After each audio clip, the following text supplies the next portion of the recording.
All right, my people, we've come to the third part of a three-part series on the ankle stability. We started on mobility, then we hit some stability of the ankle, and now we're going to hit the strengthening slash plyometric piece. So word of caution, don't just jump into anything plyometric, because as you increase the rate of an activity, the risk of injury multiplies.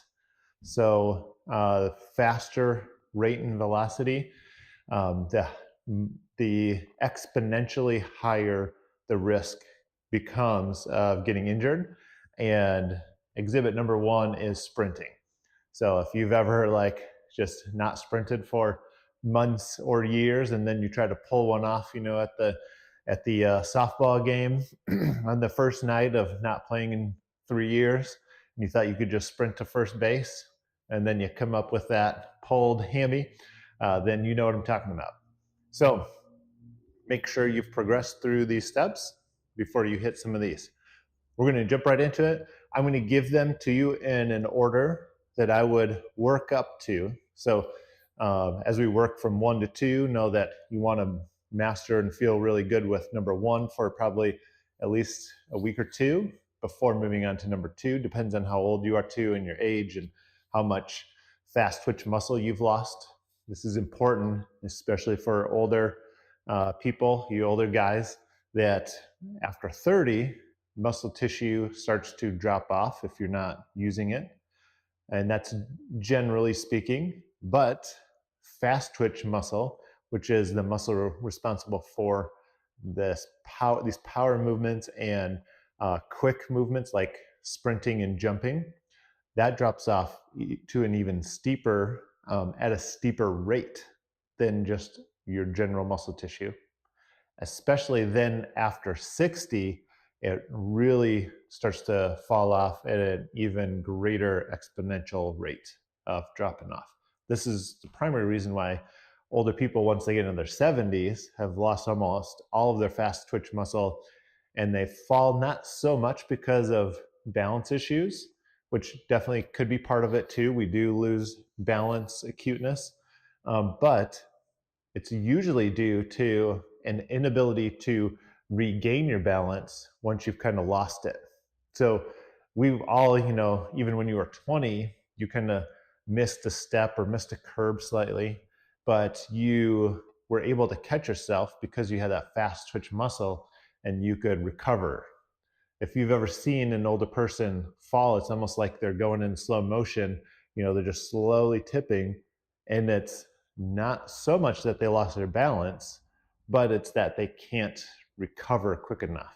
They can't get that step back enough to catch themselves from falling backwards.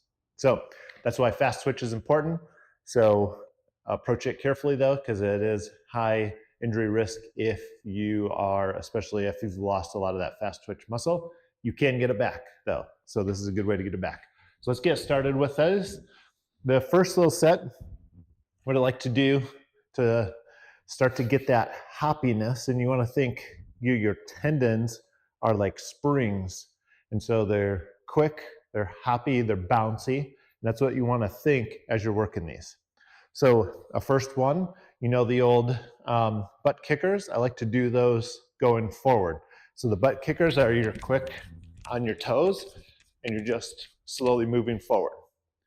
Then what I like to do going backwards is do the high knees. So we all know high knees, but I like working things backwards because that's gonna start to work some more of that proprioception or your joint awareness. When you start going backwards, it also kind of strains your brain in a good way too. It helps you lay down better neurological paths. So you got butt kickers going forward, high knees going back, and then we've got to work that lateral direction too, of course.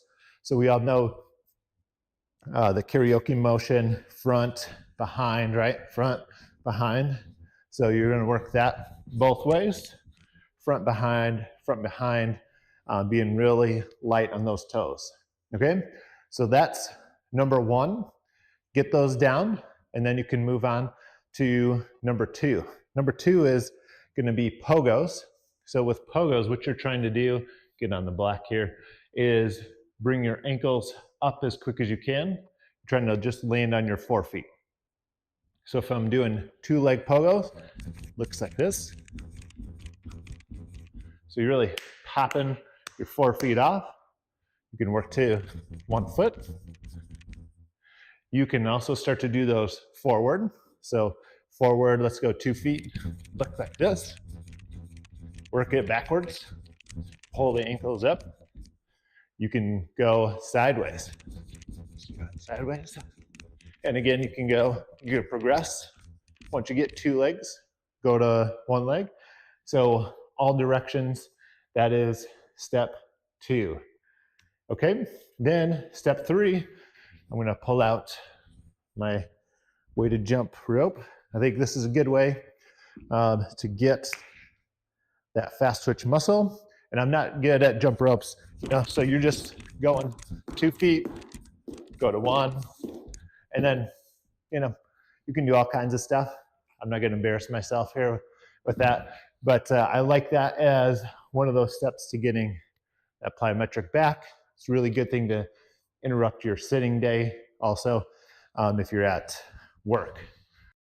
Okay, we're on to step number 4, and what we're gonna do is use these steps I've got here and use just a small box, something not too big, maybe 8 inches, and you're gonna drop 1 foot. This is a simple box jump, and then hit 2, and as soon as you hit, you're gonna land and jump.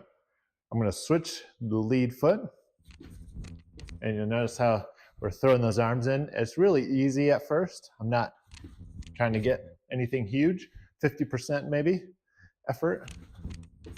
Trying to hit, jump, and then of course you can progress that one by just going higher and higher and in your jump, but also higher and higher in your step as well.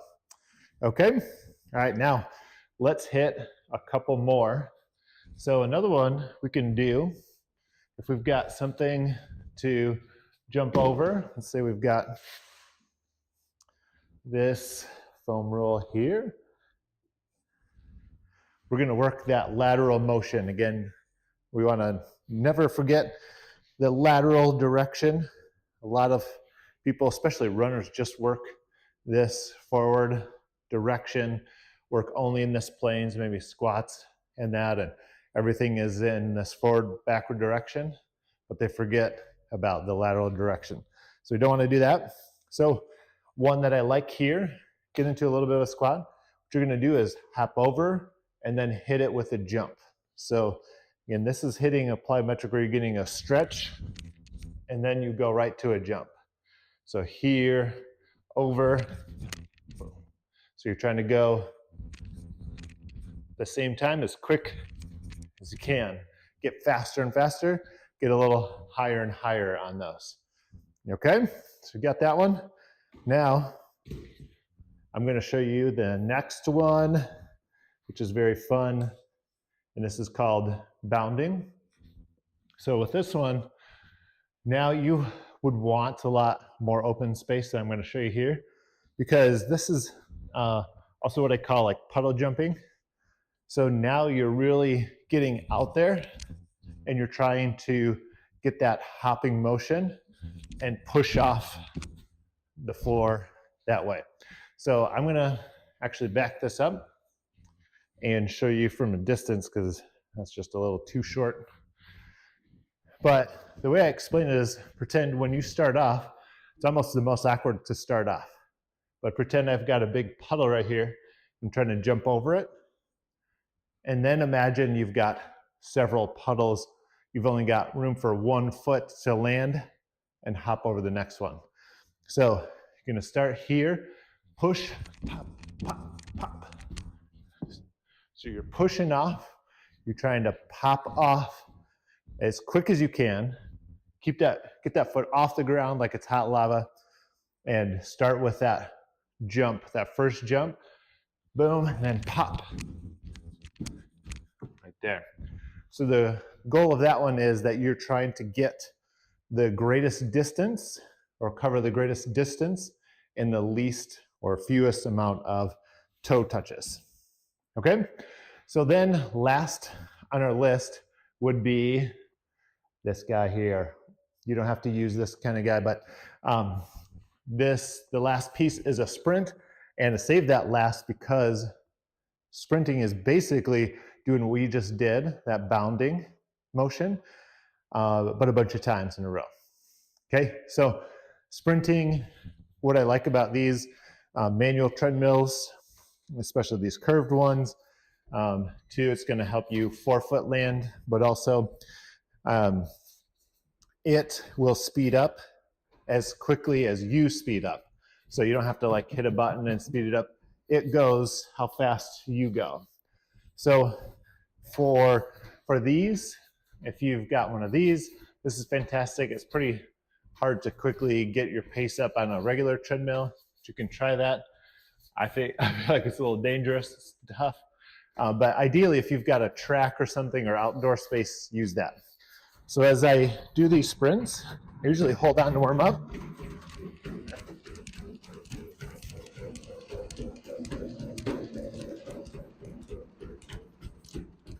So we'll go really quick one right there. So you can hopefully see how that sprint looks a lot like the bounding we did.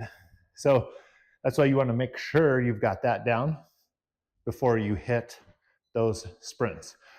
Okay, all right. Hopefully that's helpful. There's lots of ways to do it. This is just one progression.